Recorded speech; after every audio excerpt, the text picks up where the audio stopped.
Well, thank you so much for Charles and this Diversity of Thought conference. This is incredible being here. I was invited by Paul Rossi, one of the smartest men I know. It's funny, I talked, the first time I reached out to Paul Rossi was after he was on the Jordan Peterson podcast. And I said, could we have a conversation on my podcast, the Inconvenient Minority podcast? And he said, yes. And so we came over and we started to have a conversation. And within like 30 minutes, we started off with his experience, at his school. And then within 30 minutes, we were talking about, the etymology of the word education. And, and we invented a new word called seducation, which is a portmanteau of seduce and educate. So seducation, this is your new word. You don't need no seducation. Exactly, we don't need no seducation. I came here to talk about my new book, An Inconvenient Minority, and what it has to say about the world. So, why did I write this book? An Inconvenient Minority, which is about Asian American excellence, the inconvenience that it poses, the left's narrative on race, and what we can do to fight for true meritocracy. Why did I write this book? Well, I was in college, and I was having this conversation with this friend of mine, who was a roommate of mine, actually. And, we were talking about affirmative action. I was always against affirmative action. So I posed the question, and my other friend was Asian, by the way, just like me. So I posed this to my friend. I was like, well, why are you for, the discrimination of Asian Americans in Harvard admissions and everything like that? And he said, well, I think we as a country need diversity. And normally, when I make this argument against affirmative action, I would talk about, okay, well, we don't want racial preferences, we want equality, we don't want discrimination. But this time, I had a different idea, an idea that just struck me, because he said diversity, and I was just thinking, aren't Asians diverse? Aren't we part of this diversity metric? So that's what I asked him. I said, wait. Asians aren't diverse. And he said, oh, well, no, sure, they're diverse, but Kenny, do you really want a Harvard class that's 50% Asian? And I looked at him, and I said, who cares? Why do you care? And then I realized, in that moment, something that had never occurred to me before, but it had synthesized everything in my experience. That for a very long time in my childhood, from my childhood to college to now, me and the other people of my race have been fed this ideology that says, you need to make room for other people. You need to make room for other people. I realized that people of my generation and my race have been peddled this ideology by Harvard University and by the prestige gods that have dominated our society for so long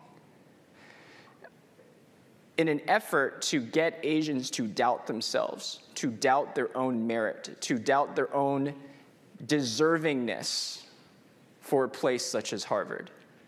Because the more that Asians are able to doubt, the more that Harvard can get Asian Americans to doubt their place in the world based on merit, the more they can get them to say, okay, I won't fight you on this, I'll relinquish this. And I see this happening in my own culture and in my own community. I was talking with a Google employee, an employee at Google. By the way, Google is 55%. The technology sector of Google is 55% Asian American, and most of these Asian Americans are Chinese American, and Indians. And I talked with this guy, and we just started having a conversation about diversity at Google and everything like that.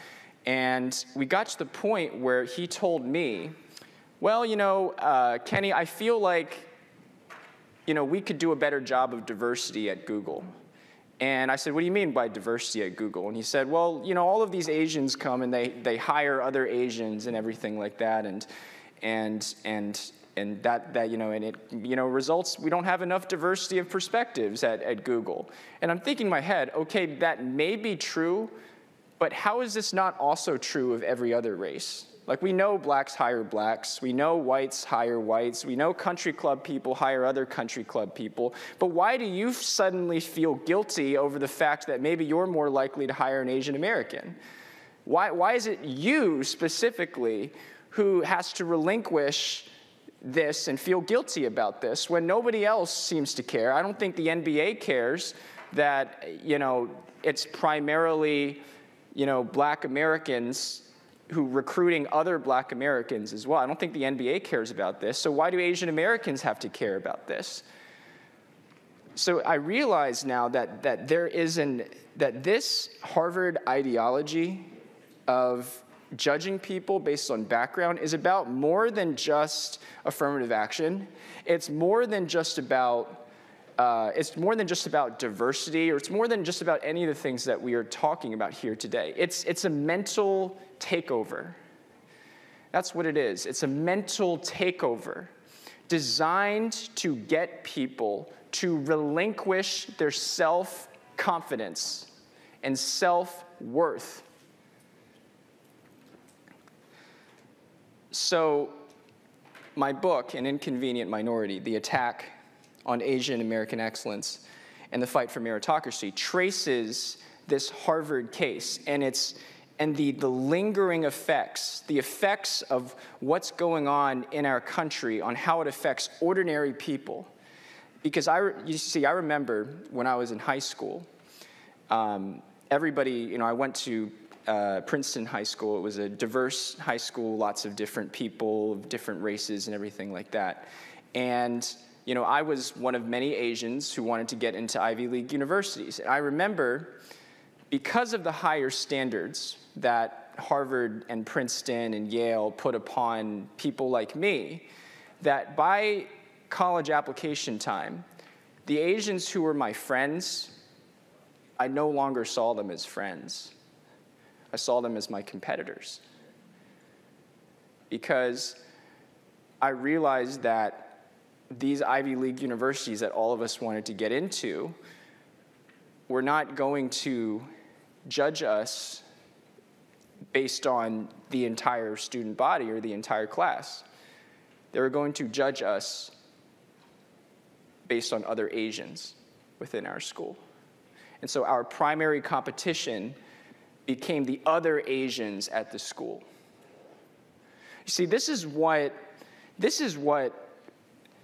raising standards arbitrarily on the basis of background does to a culture. This is what it does to people. It raises the competition culture to 120%. And these Asian Americans are already being drilled, not, I wouldn't say drilled, but they're being pushed by their parents. It is a stress ball of anxiety at times. And that stress ball of anxiety is made even more stressful and more anxious because of a university that doesn't want too many of them. This is deep, and it goes deep, deeply rooted in who Asian Americans, especially second-generation Asian Americans like me and my friends, believe that they are. And that psychology is the subject of my book, An Inconvenient Minority. Now, this is not a symptom that is unique to Asian Americans. It's not a symptom unique to Asian Americans. It's a symptom that has developed from the critical race framework for all races, for all people. You see, think about these diversity trainings that you guys are in. Think about these diversity trainings that you guys are fighting in the schools. What's the first thing that a diversity training or an anti-racist training or Ibram Kendi coming to speak, what's the first thing they try to do? What's the first thing they try to do before they tell you to, advance equity and do anti-racism and everything like that? The first thing they try to do is to get you to believe that you are a racist. That's the first thing. Exactly. That is the first thing that they do, because everything else follows. As soon as they can get you to admit that you are a racist, they'll throw everything at you. They'll throw everything. Unconscious bias, implicit bias, you're complicit in white oppressive structures, you just, even though you're colorblind, you're not really colorblind. You actually secretly hate black people on the inside. They'll throw everything at you until they get you to admit it. Until they get you to admit it. Okay, fine. Maybe I am a little racist. Maybe I do have some unconscious bias. Aha! Aha! As soon as you admit that, they've got you. They've got you. Because now they can say, well, that's bad, right? Yeah, it's kind of bad. Well, we need to reform that. We need to reform that through anti-racism. And let me show you how we can reform it through anti-racism. We're going to get you to, in some ways, repent for the sin, the unconscionable sin that you have in your heart of this unconscious bias that you have against minorities, even though you never thought you were a racist, but you are. And once they get you to admit it, then they can get you into all of these other sort of paths. This is what anti-racism is. This is what critical race training is. And for those of you in this room who really understand it, you know that this is the first step. This is how they get you in. It really is a cult. It really is a way to lure you in and then spit you out a different person.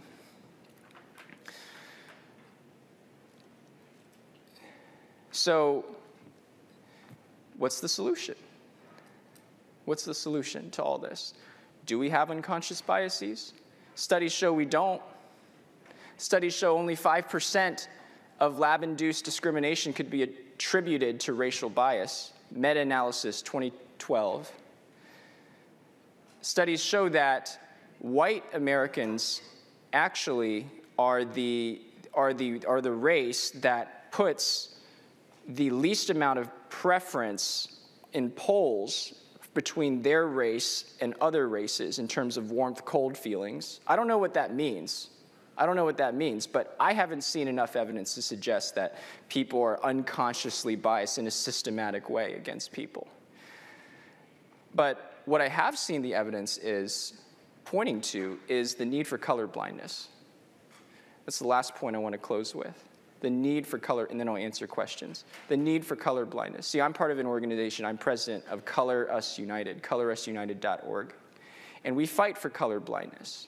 And people are scared of this word, color blindness, because they think, because the culture tells, oh, we all see race, everything like that. But what's the ideal? What's the ideal? The ideal is to treat people on the basis of merit, not their race. And by the way, this is the ideal that people of all colors want, whether they're Asian or white or black or Hispanic. I'll give you an example. As president of the organization, I have the fortune of talking with a lot of ordinary black Americans who have no interest in being either a tenured African American studies professor or a DC politician lobbyist career. And I asked them, and I asked them about their experiences, their own lives. And uniformly, these black Americans come and tell me, yeah, I'm black, but I'm also this. And I'm also all of this. And the culture doesn't see me that way because they only see me as black.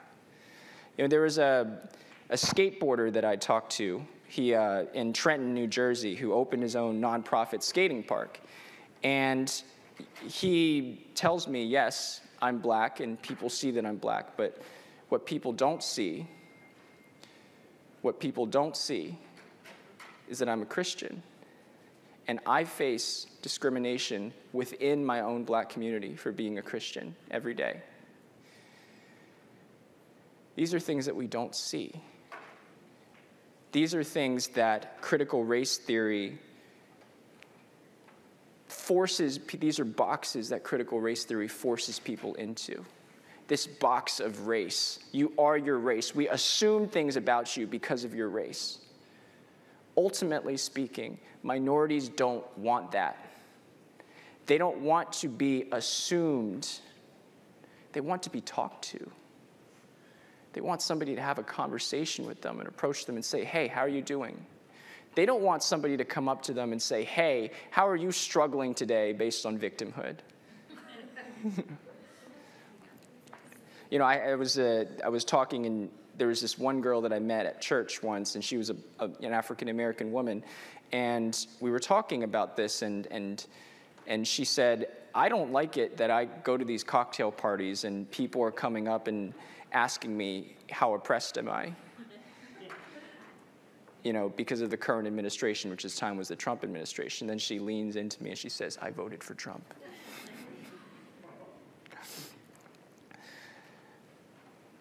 Ultimately, this is the foundation that we need to rest on. If we truly care about diversity, if we truly care about judging people on the content of their character, not the color of their skin, we need to strive to not assume things about people. We need to strive to treat every person that we come to with equal dignity and respect. That's what color blindness is about. That's why I'm here. That's why I'm president of Colorists United. Thank you.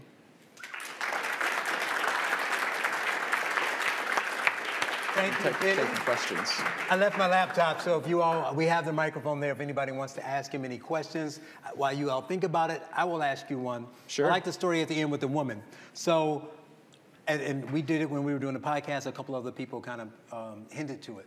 So what do we do about the fact that, one, we have the problem of a growing number of people within these communities speaking up? Because the norms in Asian, black community, they all know that this stuff is crazy, but they're not paying attention to it.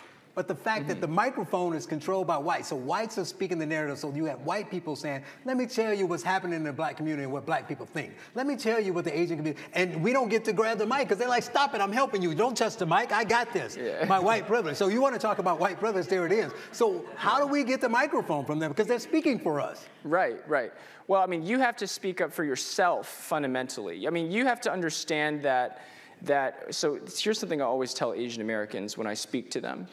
No one is going, ultimately, this country is a country where if you don't, this country is a country where you can get by on, you can do really well on the basis of merit, but if you ignore politics completely, if you ignore speaking up for your own equal rights, it can come back to haunt you. I'll give you the example of the Chinese Exclusion Act. So you have these Chinese people, who immigrated to this country. They didn't even know English, but they were basically imported here to work on the gold mines and the railroads. And they worked really hard. They worked their butts off. They starved. They also actually were more productive than the white miners in the same place. But because of that, because they were more productive, the white miners, resented that because they were taking their jobs. And then the white miners turned to this labor leader named Dennis Kearney, who was basically a demagogue.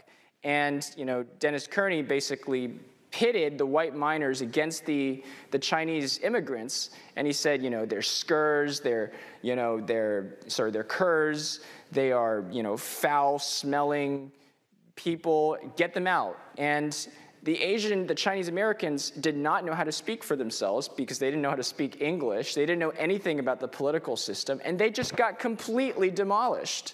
And, you know, they were able to ram through the Chinese Exclusion Act and, you know, ban several generations of Chinese Americans from coming to this country further. So, you know, what you need to learn about the history of this country is that if you don't speak up for yourself, nobody's going to speak up for you. That's true. Anyone else? Any questions? This book. No? I want to add something to that piece that's important, though, before we go, that we were talking about the 1619 Project, and there's a piece, I write about it, but in comments from Nicole Hannah-Jones, she basically says that immigrants have, you know, I can't believe you people are speaking up. You should be thanking your lucky stars for all the things that we blacks have done for you. You would have no success if not for the Civil Rights Act, as if they weren't here before that, right? So I think that I asked earlier if you all had read it. I think that you really should, because it's being taught in all the schools, regardless of what happens with CRT. But Kenny, thank you. You can get his book afterwards. He'll be here, you know, selling these. And Kenny, I appreciate it. Thank you. Thank you.